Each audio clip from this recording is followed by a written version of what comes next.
ओम श्री परमात्मने नमः। अष्टावक्र गीता व्याख्या अगली कड़ी। सूत्र 2। अष्टावक्र ने कहा, हे प्रिय, यदि तू मुक्ति चाहता है तो विषयों को विष के समान छोड़ दे और क्षमा, आर्जव, सरलता, दया, संतोष, सत्य को अमृत के समान सेवन कर। व्याख्या। हे प्रिय, अष्टावक्र आयु में कम होते हुए भी ज्ञान वृद्ध हैं और गुरुपद पर आसीन हैं। राजा जनक शिष्य भाव से जिज्ञासा कर रहे हैं, इसलिए अष्टावक्र उन्हें प्रिय शब्द से संबोधित कर कहते हैं कि यदि तू मुक्ति चाहता है तो विषयों को विष के समान छोड़ दे। एक ही वाक्य में वैराग्य का रहस्य प्रकट कर दिया। इंद्रियों द्वारा भोगे जाने वाले विषयों में आसक्त होना ही मनुष्य को आत्मज्ञान से वंचित रखता है। ये विषय केवल शरीर और मन को ही तुष्ट कर सकते हैं, आत्मा को नहीं। फिर भोग से कभी वासनाएं तृप्त नहीं होती, बार बार उठती हैं, वह अनेक जन्मों तक चलती रहती हैं, जिससे मनुष्य शरीर वह मन ही नहीं, वह चैतन्य आत्मा है। अतः आत्मज्ञान की इच्छा रखने वाले को इन इंद्रियगत विषयों को विष के समान छोड़ देना चाहिए।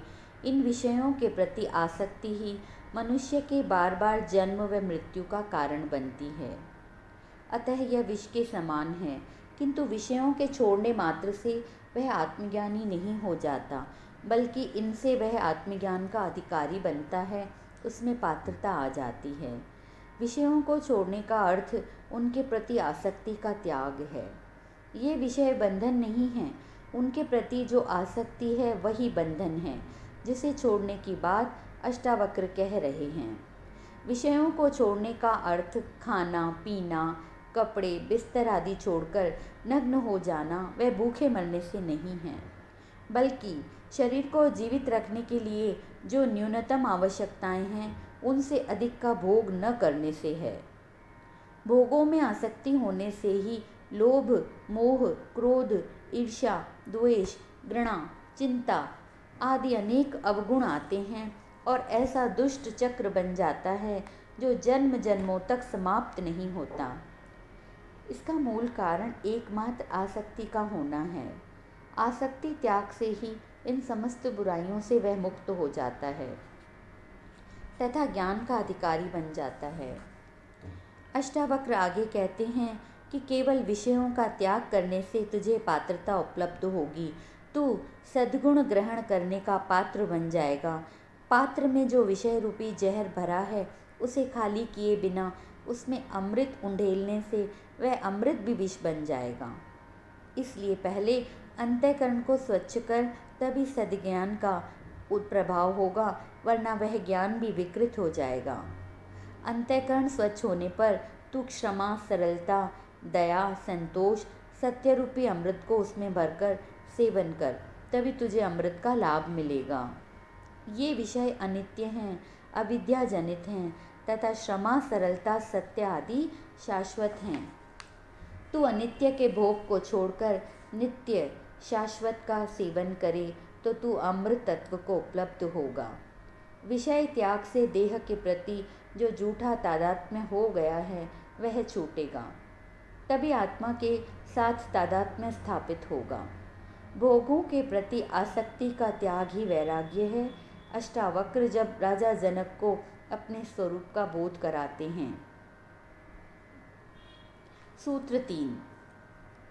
तू न पृथ्वी है, न जल है, न अग्नि है, न वायु है, न आकाश है। मुक्ति के लिए अपने को इन सबका साक्षी चैतन्य रूप जान। व्याख्या। राजा जनक का पहला प्रश्न है कि ज्ञान कैसे होता है। अष्टावक्र पहले ज्ञान की अनिवार्य शर्त वैराग्य की व्याख्या करने के बाद जनक को अपने निज स्वरूप का बोध कराते हैं। वे कहते हैं, मनुष्य शरीर मात्र नहीं है, वह चैतन्य आत्मा है। आत्मा ही उसका वास्तविक स्वरूप है, वही सम्राट है। यह शरीर, मन, बुद्धि आदि उसके भृत्य हैं जो उसके आदेश अनुसार कार्य कर रहे हैं। ये चूंकि स्थूल हैं, इसलिए इनका प्रत्यक्ष बोध होता है। आत्मा सूक्ष्म है, जिसके ज्ञान के अभाव में ऐसी भ्रांति होती है कि मैं शरीर हूँ। यही अज्ञान है। अष्टावक्र इसी भ्रांति का निवारण करने हेतु कहते हैं कि तू पृथ्वी, जल, अग्नि, वायु, आकाश, इन 5 तत्वों से बना हुआ भौतिक शरीर नहीं है। ये 5 तत्व भौतिक हैं, अनित्य हैं, नष्ट होने वाले हैं, मृत्यु पर नष्ट हो जाएंगे, किंतु तू फिर भी जीवित रहेगा। वह मृत्यु के बाद भी तू अपनी अगली यात्रा पर निकल जाएगा। शरीर को पुराने वस्त्र के समान छोड़कर नया वस्त्र धारण कर लेगा। यह शरीर तेरा वस्त्र मात्र है, तू इससे भिन्न है। यह तेरा शरीर भौतिक पदार्थों से बना है, तू घर नहीं है, उसमें रहने वाला मालिक है। तू उसमें निवास करने वाला साक्षी चैतन्य रूप है। संपूर्ण भौतिक जगत का आधार यही चैतन्य है, तू भी वही चैतन्य है। अपने को भौतिक शरीर समझने की जो तुझे अनेक जन्मों के अभ्यास के कारण भ्रांति हो गई है, उसे मिटाकर अपने को साक्षी चैतन्य स्वरूप जान। यही ज्ञान है। यदि तू उस समस्त दृश्य प्रपंच का साक्षी दृष्टा बन जाता है तो तुझे आत्मबोध हो जाएगा। यही सूत्र है जिसे पकड़ने पर अन्य कोई साधना आवश्यक नहीं रह जाती।